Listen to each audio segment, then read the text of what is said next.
Hi, welcome to the Leadership Standard. I'm Jamie Mason-Cohen, and we will explore real-life stories from leaders across the business spectrum.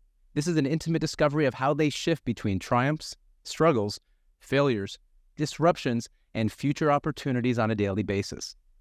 Operating from a philosophy that leaders are made and not born, this podcast reveals how high achievers accelerate through the challenges, win both at work and at home, and lead with confidence while accomplishing their goals. Tech's podcast is the go-to source for interviews with high-profile guests from the business and thought leadership community, which is why I am thrilled to introduce our guest today, Dr. Preet Banerjee. Preet has been called the Renaissance man of personal finance. He is one of Canada's most widely recognized experts in the field of personal finance, investing, and money management. He is degreed from the University of Toronto and is a Doctor of Business Administration from the Henley Business School at the University of Reading in England. He also once trained to be a professional race car driver at the Bridgestone Racing Academy. He is a Global Mail columnist on finance, as well as appearing on CBC's The National, The Exchange, and Marketplace. He is the former host of Oprah Winfrey's network, Million Dollar Neighbourhood, author of Stop Overthinking Your Money, The 5 Simple Rules of Financial Success, and his YouTube channel dedicated to all things related to finance has over 120,000 subscribers. Currently, he's the founder and CEO of Money Gaps and is one of the most sought-after professional speakers in Canada and the world on issues related to finance.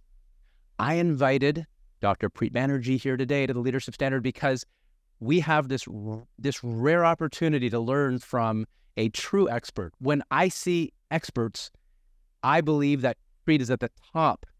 Not that it is a competition, but he is the expert's expert, as you'll see today. And he has the rare ability to make complex financial concepts easily understandable. Welcome, my friend, Dr. Preet Banerjee. Wow, Jamie, thanks so much. I should hire you as my publicist. That was fantastic. Well, it's all true. And just before we start, Preet, I want to invite our audience, made up of business leaders from across Canada, to ask questions as we go, because this starts as a LinkedIn Live and eventually it goes to a podcast. And let's co-create an episode where we're asking relevant questions related to finance for leaders. Now, I would love to jump right in, Preet, and ask you, before we get into right now, let's take a step back and let's talk for a moment about your journey, because it's one of the more fascinating journeys I've seen in the expert and thought leadership community. You graduated from the University of Toronto. What happened next to begin leading you down this path as a financial expert? Yeah, some people describe it as a fascinating journey. There was no calculations behind it whatsoever. I sort of fell into a lot of things. So after my undergraduate degree at U of T in neuroscience, actually, I should say during that degree, I realized I did not want to continue into the life sciences. And at the time, I was a big racing nut, and I'd done some amateur car racing. And I decided, because I didn't know what I wanted to do with my life at that time, I was 21, I did know that I had this super passion for auto racing and fast cars. So I thought, well, there's a world famous auto racing school just outside of Toronto at what was then called Mosport International Raceway. And so I applied to this full year training program to try and become a professional race car driver when I was young and naive. And I went to school to try and become a professional race car driver. And that is a very interesting fork in my career, because the racing school had basically 3 types of clients. You had people who wanted to become professional race car drivers and get licensed. You had people who just wanted to give it a shot and say, hey, I drove a race car. And then you had corporate entertainment, which is actually their biggest source of revenue.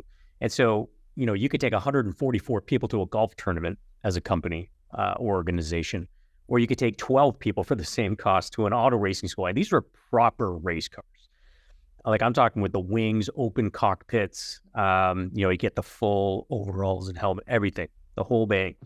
And so it's a very expensive proposition. So a lot of companies that came were Bay Street brokerages, right? So these are the companies that were involved in, high finance. And so I got to know a lot of people on Bay Street because of that. And one guy took me aside one day and he said, when you're done wasting your time in this industry, you let me know because I want you to come work for me. And that's what pulled me into finance because I had no financial training whatsoever at that point. But this guy saw something in me and he said, I can teach you the finance stuff, but you've got something else that would work well. So that guy changed my life. It's incredible how the seemingly random or coincidental meetings in one area sometimes bring us to ultimately where we are. Yeah, absolutely. And, what's to continue on with that story, I decided to start learning about finance and take some courses. And this particular person ended up retiring before I finished studying. And so his original plan was for me to become a biotech stock analyst, take my background in neuroscience, my undergraduate degree, learn about financial modeling and put that together and start analyzing biotech stocks. But after he sort of left the industry because he retired at like 36 or something like that, he was super successful. I needed to find a different place in the industry because I couldn't sort of just slot in neatly to his company or anything. And so I ended up going down the track of being a personal financial advisor. And I remember when I was studying to get licensed, it wasn't a lot of study. It was a couple of weeks self-study. I passed the test with flying colors, almost aced it. But in my rookie school, there were some people bragging about getting the pass mark of 60. And I remember thinking to myself, wait a second, you got a 60% and you're proud of yourself and you're licensed to give people advice on money and their retirement savings. And that's when I realized something was wrong when it came to the financial services. And that kind of led to my research. So I recently finished my doctoral degree looking at the value of financial advice. And it was because when I got into the industry, there was something there that I saw that I didn't quite sit well with me. And I knew that there's great financial advisors out there. I also knew that there's some less than great financial advisors out there. And it was always a source of consternation for a lot of consumers about financial advice. And that was about 20 years ago now.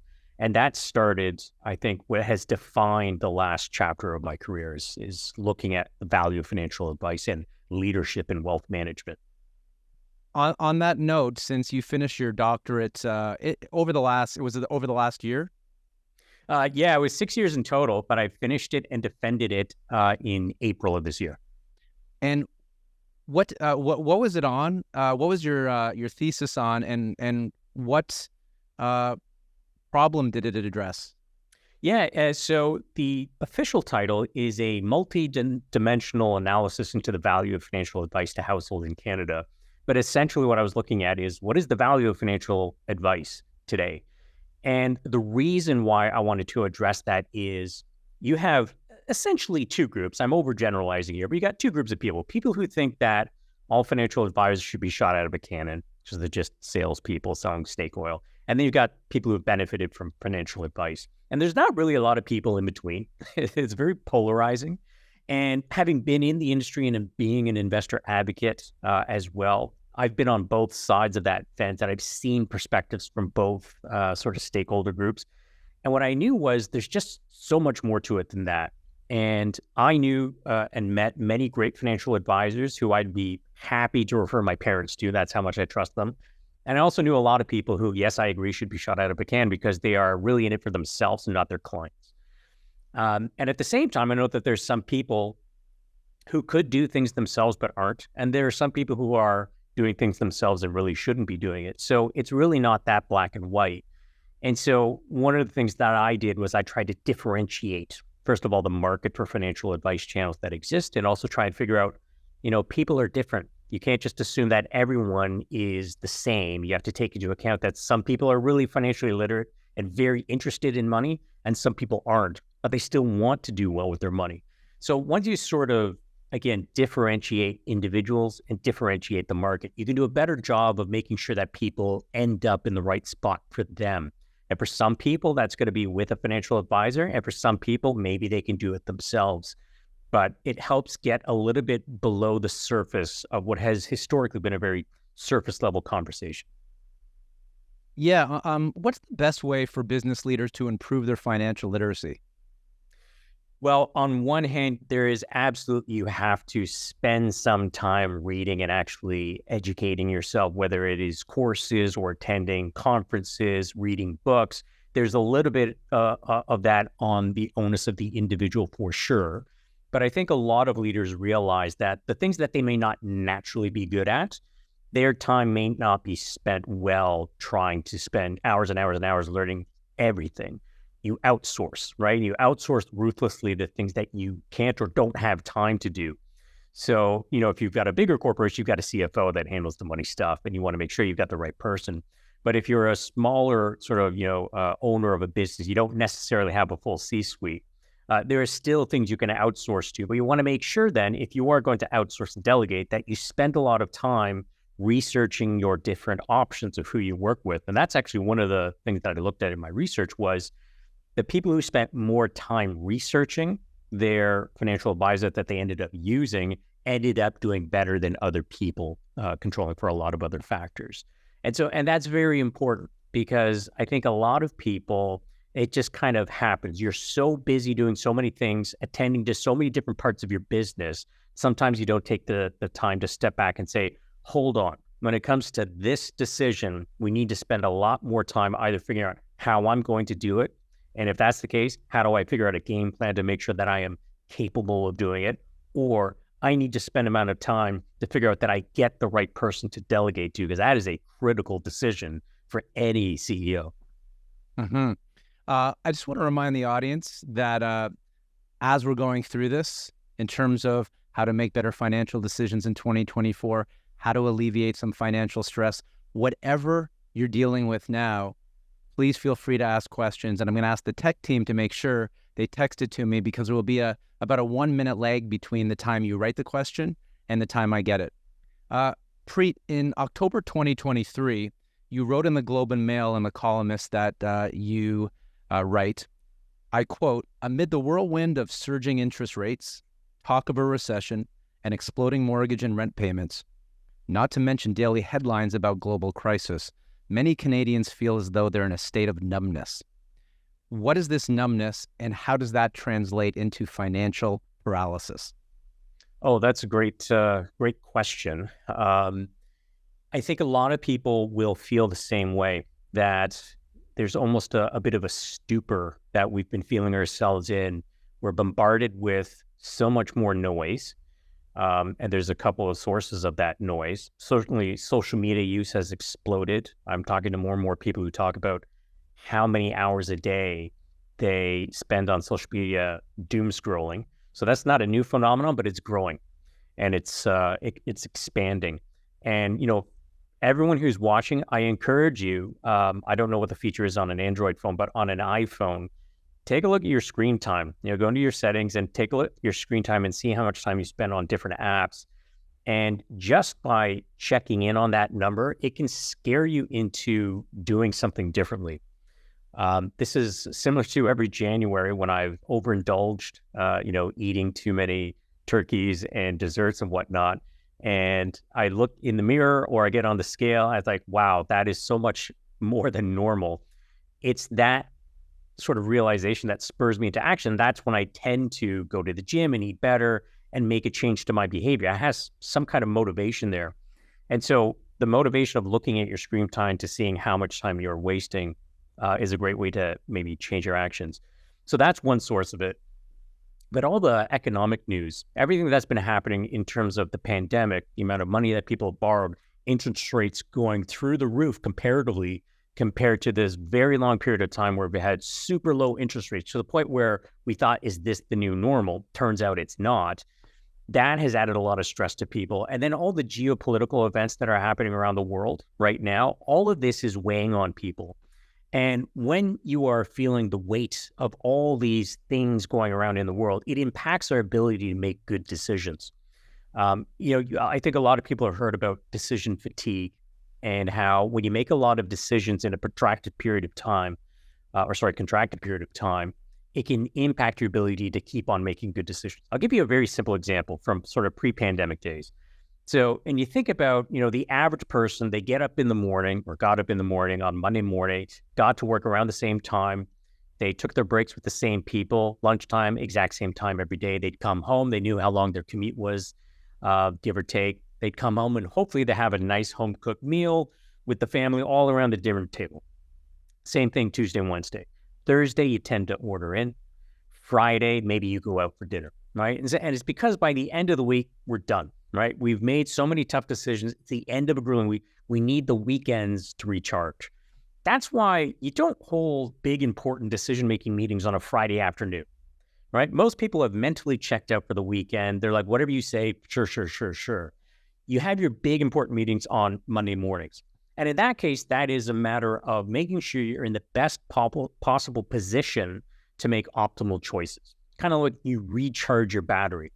And what's happened since the pandemic, we shifted from having these demarcations in our routine to everything being blown out of the water. If you remember back in the middle of 2020, people really didn't know what day of the week it was, right? The weekends and the weekdays, they flowed together. Sometimes you were working from home and sometimes there was no work and you didn't have that travel to work. You didn't have your commute. Everything was this massive blur. And so the normal demarcations of the passage of time were gone. Our routines were blown out of the water. And the ability to make good decisions just went out the window at the same time. So what you want to do is you want to make sure that when you are making big decisions, that you are in the best state possible for you to make those decisions. That doesn't necessarily mean it's always going to be Monday morning. It's when you're recharged, right? And especially as a business owner, weekends, weekdays, they don't mean anything. You're 24/7, you're always on. So you have to make sure that you do build time in so that you can mentally and physically recharge when you have to do the grind. Mm-hmm. I want to shift, but still stay here for a moment and ask you about bias, the role that bias might play in a person's financial decisions. Can you speak a little bit about that? Yeah, absolutely. So bias is really just a fancy word for wrongness, first of all. And that's how we normally use it. But if you've sort of followed any of the pop culture in terms of behavioral economics and behavioral finance, like Michael Lewis's book on, Moneyball or The Undoing Project, we know that this has now entered the lexicon in terms of behavioral economics and why we're hardwired to make bad decisions about money, so to speak. And they talk a lot about these cognitive biases that get in the way of making optimal decisions. So let me sort of rewind a little bit and explain how these biases came about. And I'm going to rewind a couple million years. So this is a very evolutionary sort of thing. If you think about 99.9% of our evolution, all we had to worry about was living until tomorrow, right? It was all about the here and now. It was like, how do I get enough food in my stomach? How do I fend off danger? How do I find food? How do I procreate to perpetuate the species? And these are kind of like our primal instincts. And so for 99.999% of our evolution, all we had to worry about was the here and now. And so we're very short-term focused by nature. And so a lot of evolutionary biologists say, well, that is why when it comes to making decisions, we tend to default to thinking in terms of the short term and short-term maximization of pleasure and minimization of pain. And we've developed the ability, our brains, to make split-second decisions based on very limited information. And one of the theories as to why this process or these processes developed was you didn't have time to make a lot of decisions. You didn't have time, rather, to incorporate all the information possible about a situation before you do something. Because if you heard the roar of a saber-toothed tiger and you waited until you confirm with your eyes that, yeah, it looks like a saber-toothed tiger, you get close enough to confirm, yeah, it smells like a saber-toothed tiger, you get close enough still to feel, oh yeah, it feels like a saber-toothed tiger, you'd be dead, right? So our brain at some point made the ability to make split-second decisions based on limited information so that we wouldn't die.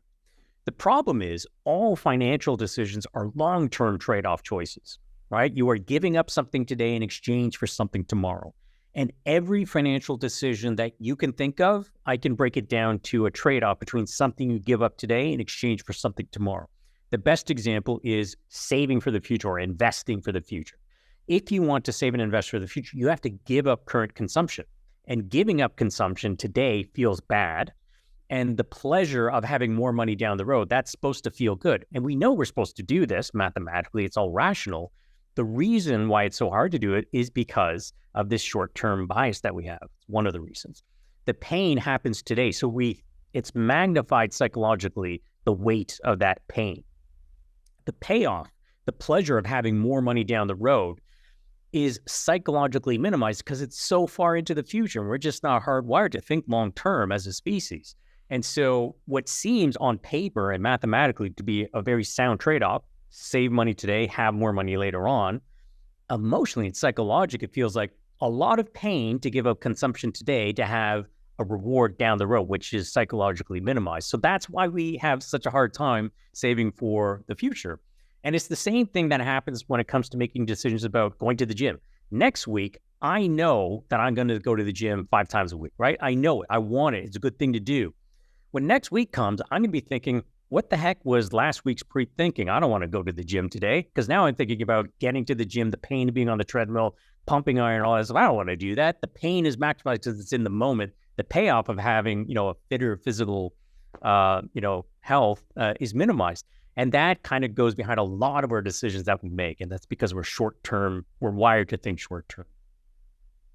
Does one way to help us make better decisions along these lines, financial therapy? Yeah, absolutely. Because when you think about therapy, you're having someone talk to you about what's going on psychologically. And financial therapy is an emerging field which helps people think about the processes about how we think about money. Because again, I'm going back to an analogy when it comes to physical fitness, but when you go to a personal trainer, a lot of people who go to a personal trainer get great results. And if you ask them, what is it that they did? No one says, well, they showed me a fancy new way of doing a sit-up that I've never thought about. No, they just get you to do what you knew you were supposed to do, but it's the motivational part, right? It's making you accountable, setting up an action plan and being there, making sure that you just do what you already knew you had to do, right? It's not rocket science, right? Eat well, work out, move your body, very simple. All the extra stuff is really just that. It's extra. But those simple things are going to drive about 80% of the results. And it's the same thing with financial therapy. Just one of the aspects that they'll look at is, okay, so why are we finding it so hard to do what we know that we're supposed to do? What are these roadblocks? How can we circumvent them? Changing gears slightly, why is it that you might want to set up a dedicated emergency fund, even if you have lots of money in today's climate? It's a great question. So this comes down to some psychology as well. There's a study that basically found that because of this phenomenon known as mental accounting, we are more likely to spend more money for emergencies if we pull from our long-term savings as opposed to using emergency funds for emergencies. So let me explain mental accounting. Mental accounting basically says, if we find $10 on the street, we're much more likely to spend it than if we had $10 that we knew about that was in our wallet. But it's $10 that we found versus $10 that we had. It's the same $10, and money is what's known as fungible, meaning that that $10 bill or this $10 bill is worth the same. The utility of those $10 is the same, but because of how we mentally think about where that money came from, we treat it differently. You'll see this a lot when it comes to bonuses. When people get a bonus, they're much more likely to spend it frivolously, right, than they would money that they would get from their salary, which they're a little bit more judicious about. So where the money is put and how we think about different pots of money will change how we think about how we spend or not spend those different pots of money. And so what people found was, when people are starting their personal finance journey, conventional advice is, set up a dedicated emergency fund for rainy days. And so they'll put cash away into some kind of short-term deposit product. And they know that that is their sort of, emergency fund to pull on for rainy days. But as you start to build up wealth, a lot of people say, well, I've got so much money now in my retirement savings account that does it make sense to have money in an emergency fund that's not earning in a lot of returns over time because it's short-term money, short-term purpose. It's designed to be accessed on a short period of time. And they think, mathematically, I know that if I just take that emergency fund, which could be 20 grand, and put it into my investments over the long term, I'll have even more down the road. And that's great. But what happens is, because you've got this big pot of money now, if an emergency happened, your brain says, well, my fridge broke down and I need to replace it. And maybe a replacement fridge is $1,000. If you pull from this big retirement fund, which might have 500 grand, $1 million in it, you're thinking, yeah, I could get a really nice fridge for like 2,500 bucks that has all the doohickeys. It's connected to the internet, tells me when I'm out of milk and all that stuff. And you're going to be more likely to spend 2,500 on that emergency. Whereas if it was coming out of your dedicated emergency fund, which was smaller than your retirement savings, hopefully, then you're going to be a lot more judicious when it comes to how you spend that emergency, how you replace that fridge. And that's all mental accounting. And that's why we make different decisions with the same, number of dollars, depending on where it's compartmentalized. Love it. Preet, can we do a speed round? Questions related to finance in some way that are meant to be fun and quick. Okay, I'll do my best. Okay. Why does coffee taste better when we pay with cash? Oh, wow. Okay. So this has to do with something called the pain of payment. It is more painful to pay with cash than it is with a credit card, because with a credit card, you actually pay for it 30 days down the road. So you get the pleasure right now, but the pain happens way later. And research found that if you actually had to pay with cash, which leaves you in the moment, it's more salient, you could feel cash, parting with that money feels more painful. But your brain kind of says, well, if I am willing to endure this more pain in order to get this thing, in this case, coffee, the brain says, well, it must taste better. And that's why coffee, if you pay for it with cash, tastes better than if you pay for it with credit. Beautiful. How much is an Oscar worth? Oh, you're testing me. I made a YouTube video on this. So it depends on what your criteria is, because I think there is a rule. You'll have to fact check me on this, but Oscar statues are no longer allowed to be sold or resold. And so you can buy replicas for like $1 or something like that. But before they changed the rule, I forget what year it was, you could resell them. And it could be worth, millions of dollars. I think Michael Jackson at one point bought, I don't know, one of the first Oscar winners' Oscars for millions and millions of dollars. But today, it's worth very little because they are in the contract that the Motion Picture Academy has with people winning an Oscar. You're not allowed to resell it. So there is actually not a lot of value today. Hey, what's the wild way that Wimbledon tickets are sold? Yeah. Okay. So this is interesting. So unlike many sporting events in North America, there are multiple ways to buy Wimbledon tickets that will leave your head spinning. You can enter a ballot a year before the tournament. Hopefully, if you win, which you have a 1 in 10 chance of winning, then you will be assigned one pair of tickets that you have to either buy or decline. And it will be on a given day during the 2 weeks of the tournament, take it or leave it. If you don't win the ballot or you decide to turn down those tickets, then the only other way that you can show up, you can show up on the day of the tournament, enter what's called the queue. So Brits are famous for lining up for things, and especially Wimbledon. So it's about a 7-hour wait, and there are thousands and thousands of people there all waiting in the parking lot, and it's all very dignified. You get a card that tells you your number and line and everything. 5 to 7 hours later, you get access, but you only pay like £30 to enter. Or you can buy it on, reseller websites, but the only tickets that are allowed to be resold for Wimbledon are people who have bought blocks of tickets for 5 years in advance for like £80,000, which gives them the right to these seats for the next 5 years. Those are the only people who are allowed to resell their tickets on like StubHub and, Viagogo or whatever. And those are like £1,000 a day. So the cheapest way is to show up on the day and you can get in for very cheap. The more expensive way is to buy it online from like StubHub and pay thousands of dollars for the same seat. Well, since you're living in London, England now, have you tested this out? Yeah. That's how I made this video on it, because I was like blown away by the process of buying tickets to go see people play tennis.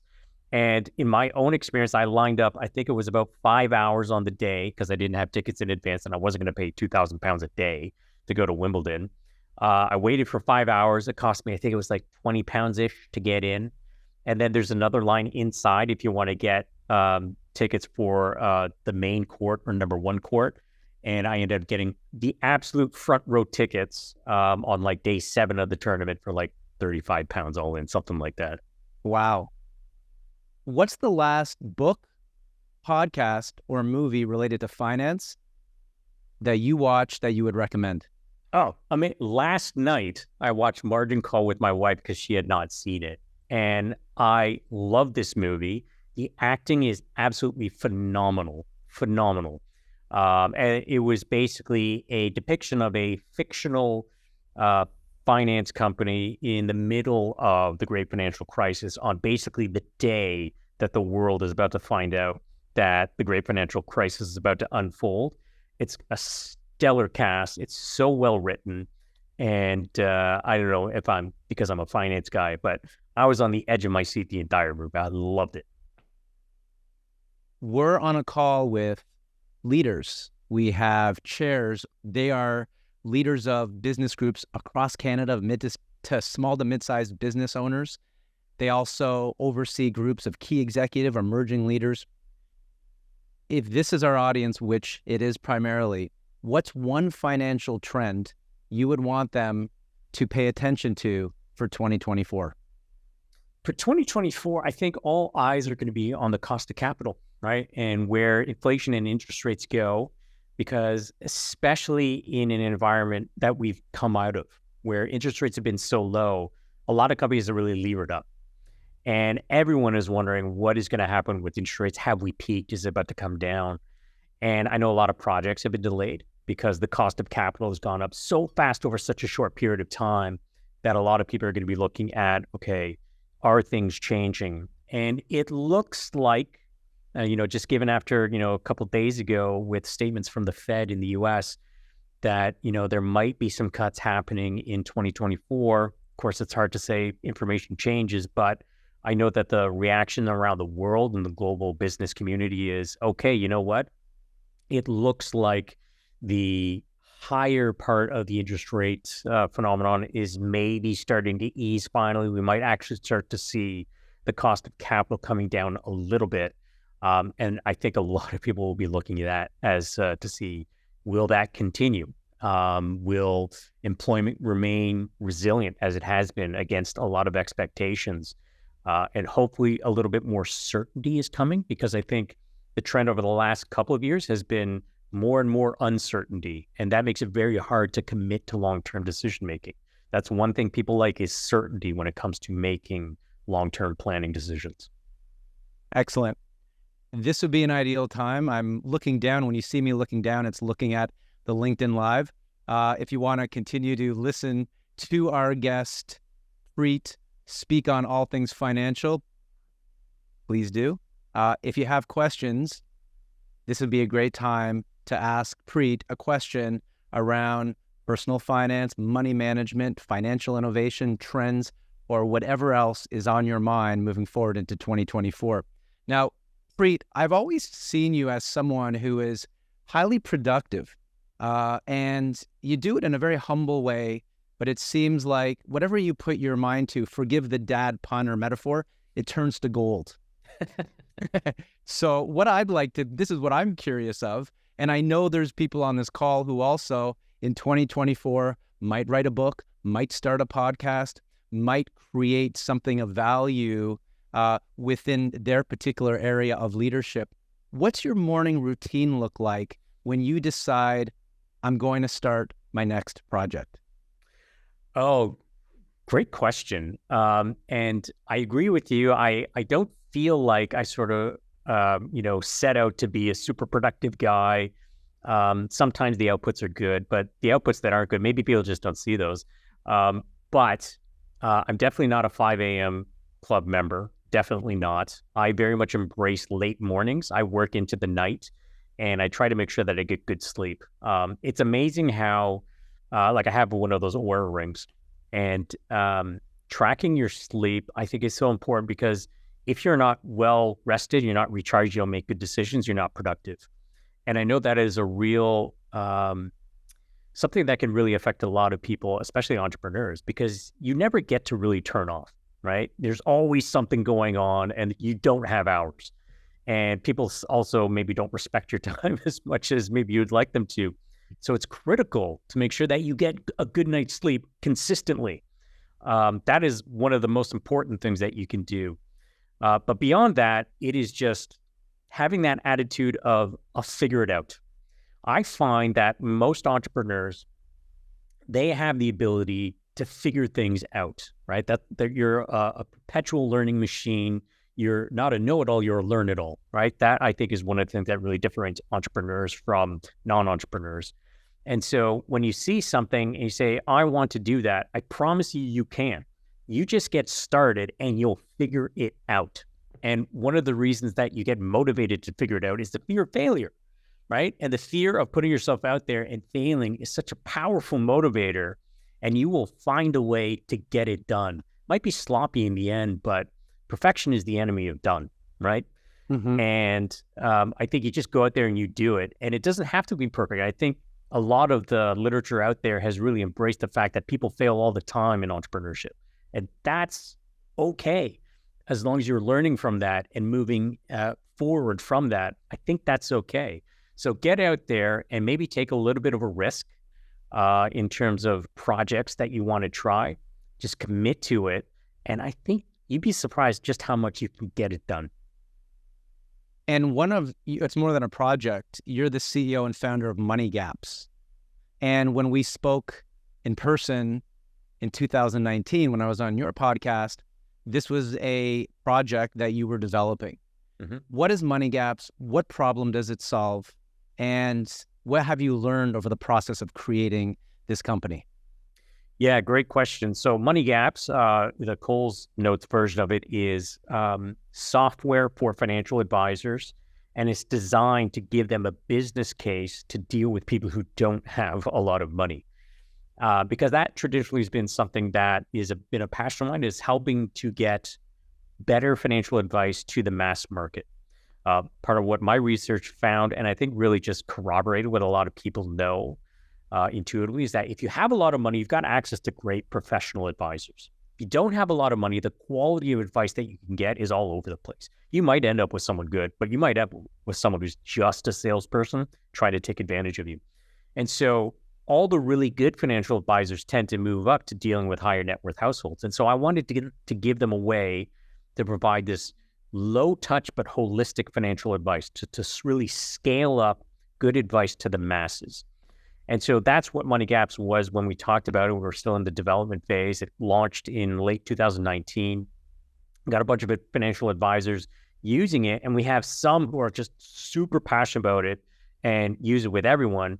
And you've got some people who are like using it with the kids of their high net worth households because they realize there's a different type of advice sort of model that works for people who are not as engaged with money or don't have complex situations. And the next phase of Money Gaps is we're creating a B2C version where people can go directly, because again, we're trying to make it radically simplified in terms of sort of a one-page report card of people's financial life. So we wanted to present a report that people could just intuitively understand. And so you get a report card. You get a GPA that tells you you've got a B+ compared to other people like you. This is how well you're doing overall. And then just like a report card, you've got different grades for different components of your life, just like you have different subjects that you're studying in school. Instead of English, math, gym, science, it is retirement savings ratio, your life insurance coverage, your estate planning, your budgeting. So you get a grade that very simply tells you where the gaps are in your personal finances, hence Money Gaps. Okay. We're in holiday time now. And everyone on this call, including us, we're probably in the process of buying gifts or treating ourselves. Let's talk for a moment about the dark side of buy now, pay later. And not just as consumers, but for some people on the call who either have a company that employs this system of payment processing, or they coach people who have businesses who employ a buy now, pay later. How do they make money, and how might this impact a Canadian company?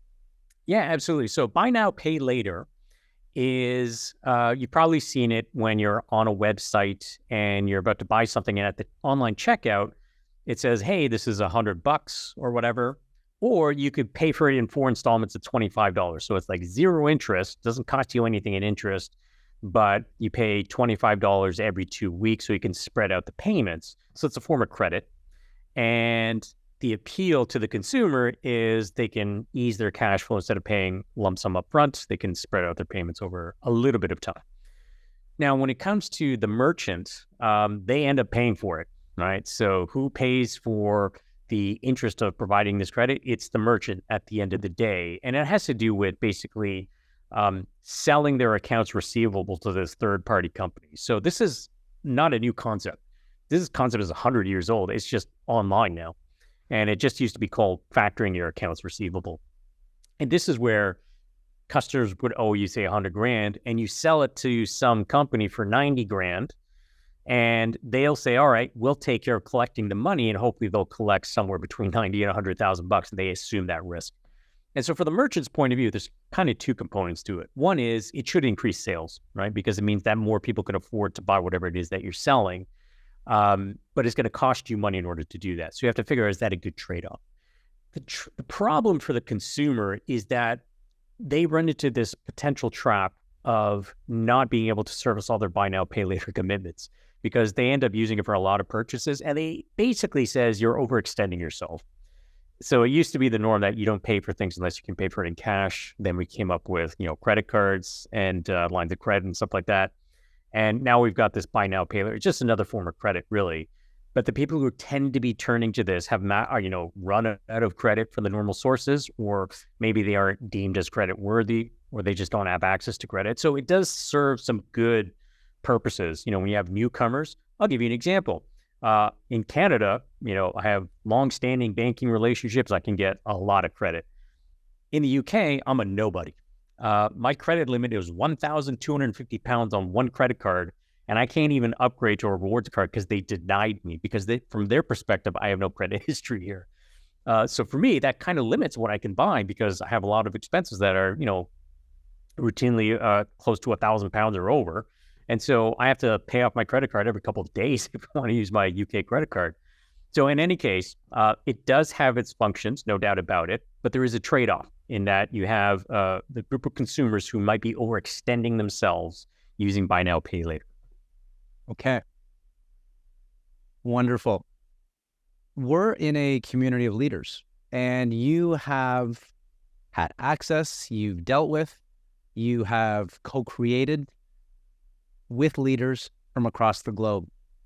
What's one superpower you think that leaders, and this could be a CEO, it could be a key executive, even though it might be a slightly different role, they should develop to be on par with the top leaders in 2024? Yeah, it's an easy one. Know what your values are. Because once you have a clear idea of what your values are, it makes making decisions so much easier. And not only does it make making decisions so much easier, it makes it easier to sell that vision to other people, and they will be more likely to go along with your leadership. And I've seen that time and time again, because there are certain situations where I'm an outsider in a different industry or whatever, and so I don't know all the different, variables to consider. And some of these decisions, they're like, oh man, that's a quandary. What would I do in a situation like that? But the people who understand their industries and understand what their values are about what they want to do, what they want to provide to their clients, to their various stakeholders, those who have really clear as to what those values are the ones where it feels like for them making those decisions is very easy. But from their perspective, it's because they've got a system in place that helps give them a framework for decision making.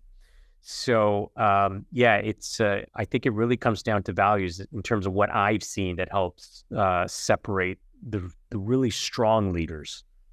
Mm-hmm. Finally, Preet, if we were back together 1 year from now, celebrating that your work has evolved and grown beyond what you ever could have imagined was possible, what are all the things we're celebrating? And that includes, even though it's 1 year, what do you want your legacy to be? I, again, really want to focus on getting better quality financial advice to the groups of people who historically have not been able to access good advice. So that's the mass market.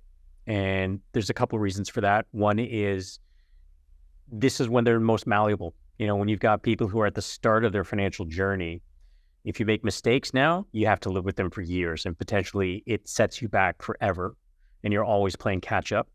And if you make good decisions, it can really set you up super well for success down the road. And again, if you have a lot of money, then it's not that hard to find really great advice. And the really good, financial advice providers out there are seeking you if you already have money. What I want to see is a world where we are getting better quality advice to the people who are in more need of advice. And that can lead to a change in their lives for the rest of their lives. Wow. Preet, thank you for sharing your journey, which is not just inspiring, but offers such practical, timely wisdom with a topic that all of us are connected to and need help with. And I can't think of anybody better than to guide us than you. Also, thank you so much for your time in our journey on personal finance, money management, trends, things we might want to look forward to over the next year, and our speed questions of a few interesting tips and trivia points about modern finance. This has been a Leadership Standard. I'm Jamie Mason-Cohen. Dr. Preet Banerjee, thank you so much for your time. If you have an opportunity, press like and subscribe so you can be the first to see this episode and more with some of the leading experts and thought leaders in Canada, because we believe that leaders are made and not born. Thank you. Have a good day.